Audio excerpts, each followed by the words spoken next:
Hi guys, welcome back to my YouTube channel. I'm Peter's Precious. Let's talk mental health. Welcome back guys. I'm going to be talking about gaslighting, which I'm very sure we might have heard of it one way or the other. Some of us might have looked upon it, some of us might have read on it, some of us might have experienced it one way or another. So today we're going to be talking about gaslighting and what does it mean. It's actually a type of an abuse in any given relationship. And usually, because of course, we have different types of abuse, which could be overt or covert.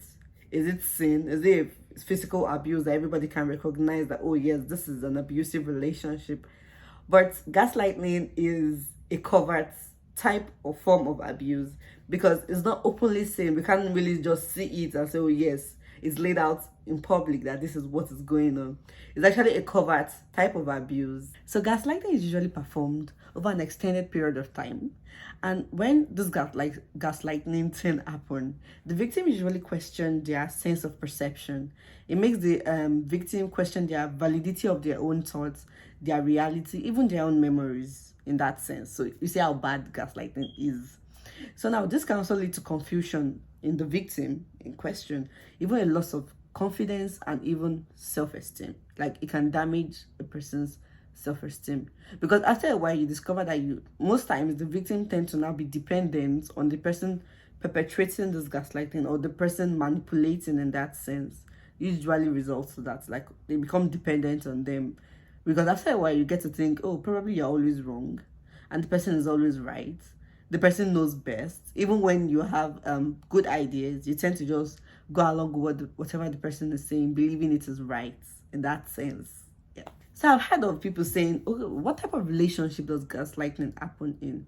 Some people tell you it's just in romantic relationship, in romantic settings, that between maybe a husband and a wife, a girlfriend and a boyfriend. That's when this gaslighting thing happen.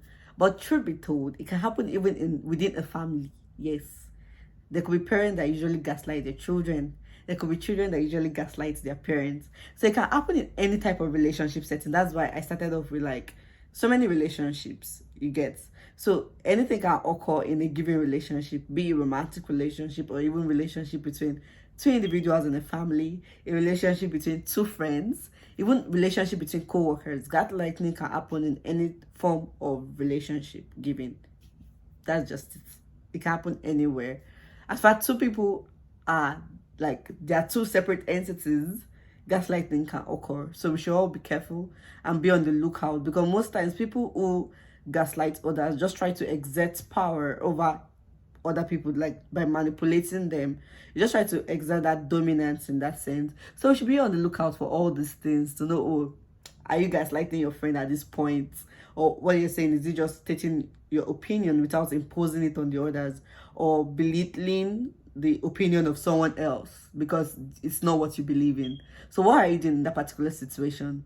Are you just speaking honestly and open to correction, or are you actually trying to downplay people's belief and memory? So you should take note of all those scenarios too. How do you tell if someone is gaslighting you? And that's a very good question. How do you tell if someone is gaslighting you? Because you should know that gaslighting is a technique that undermines a person's perception of reality. So when someone is gaslighting you, you will have to second guess yourself, your memory, even recent events that actually happened to you that you're like, yes, this happened to me. If someone is gaslighting you, you tend to rethink your memory, that, oh, did this really happen? This past event, was I really there? This perception I'm having, am I right? It tends like it affects, like after communicating with someone who is like gaslighting you, you may be feeling like dazed, wondering if you are like there's something wrong with you as a person, or maybe you're actually thinking things wrong. So we need to be careful. So how do you know when someone is gaslighting you? How do you know if someone is gaslighting you? Now, first red flag you see in someone that usually gaslight people is that they are habitual liars. Now, if you say a person is a pathological liar, like habitual liar, they're always lying, they usually have this narcissistic tendencies. It's typical for them to like not back down on whatever they say it is right, even when you call them out that, oh, what you're doing is wrong, and like, okay, yes, you've been caught that you're lying about a particular thing.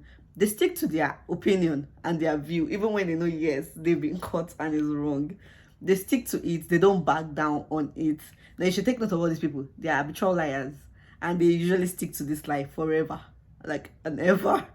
So, then another thing is when you see them, another symptom you can see, or a red flag you can see, is they discredit you. Whatever you're saying, they'll be like, oh, you're crazy. Oh no, you're unstable. Oh no, you used to remember things. Don't forget, you used to remember things wrong. Like, they try to discredit you as much as possible in the presence of other people, even make you yourself to think about yourself that, are you doing something wrong? Now you not sit down and start thinking that, oh, it's true, I don't remember things as a child. Oh, it's maybe in the family now, and your sibling tells you that maybe you have a family member that is being like a manipulator, or that is gaslighting anybody, any member of the family. You see them, they'll start telling you that, oh, since when you respond, you don't remember things. Oh, I'm very good at this. Oh, you don't do this, you're not effective, you might be crazy, or like you're emotionally unstable in that sense. If you discover that they're habitual liars and they always discredit you or even other members of your family, because they might not be gaslighting you, but they might be gaslighting someone else in the family, take note of all those red flags. They are key things to note to find out who is gaslighting you or someone else, to help others too. Another red flag you should take note of people that gaslight you, or how to know when they gaslight you, is that they tend to minimize your thoughts and feeling. It's like, oh, why are you overreacting? Calm down. It's not that deep. Why are you so sensitive? All these type of things try to minimize your feelings, your thoughts. Like, you're overthinking it. Then you tend to question yourself that, did I really overreact? Or was my reaction like appropriate in that situation? Do you really overreact? Like, am I taking things too personal? Am I being too sensitive? If you notice that they're minimizing your thoughts and feelings, take note of all that. Alongside with other things that I've mentioned previously, and I'll still mention, when you see that they start to like minimize your thoughts, or like they throw you off balance, you ask them a question and they dodge the question, and instead they like change the topic in total, like they don't want to talk about that thing, to throw your thought process off balance. You need to take note of all that too. They distract you totally. They're like, you're talking about something else, trying to call them out for what they did, and the next thing they're asking is that, oh my god, there was something we're meant to do, did you end up doing this? Oh, we needed to do this. Like, they totally throw your thoughts off balance, and then you might never remember where you guys were coming from, or the issue that was on ground that you guys were trying to address. Please take note of all that. Another sign you also see, another red flag of people that used to gaslight, for you to take note of them, is that the first thing is they deny wrongdoing. Another thing, yeah, they deny doing wrong. Even when you can catch them, you caught them in the act that, oh yes, this person did a particular thing, they will deny it every means necessary. They never own up to wherever they might have done. They just try to like avoid it as much as possible. They deny wrongdoing. So you should also take note of that. They shift blame. They tend to blame you. It's like, something happened, okay, yes, and they gaslighted you, and you ended up finding out that, oh yes, they did this, and the next thing they said that, it's because you did this that made me do this. They always try to prove themselves right, and then shift the blame back to you, that they're gaslighting. Like, that makes even people question, the victims question their sanity even more. Then you see some of them use compassionate words as weapons, like, oh, you know, I did this because I love you, or you know, I will never hurt you on purpose. You should know that, oh, all this we're doing is for your own benefits, it's for the benefit of the family, we're doing this and this. We should also take note of all that. Those are all red flags. Some of them even go as far as rewriting history, things that didn't occur. They say it like it occurred, and even try to bring up facts or evidence, or people to even second them that, oh, what they're saying is right, even when they know it is wrong. Take note of all these red flags. Let me just summarize what the gaslighting so far I've said, for us to be in the same train of thoughts.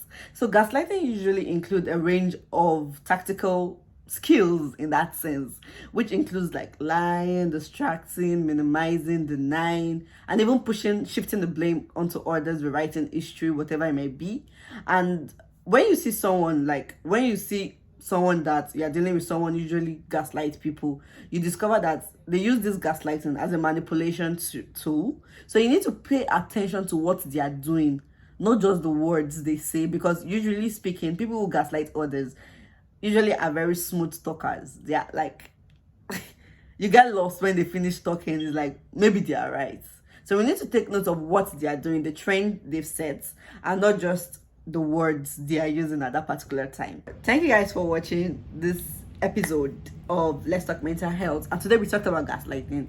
I'm very sure you guys have learned a whole lot, or one or two things, because I've learned one or two things too. Please do like, subscribe, and share with friends. Leave a comment in the comment section.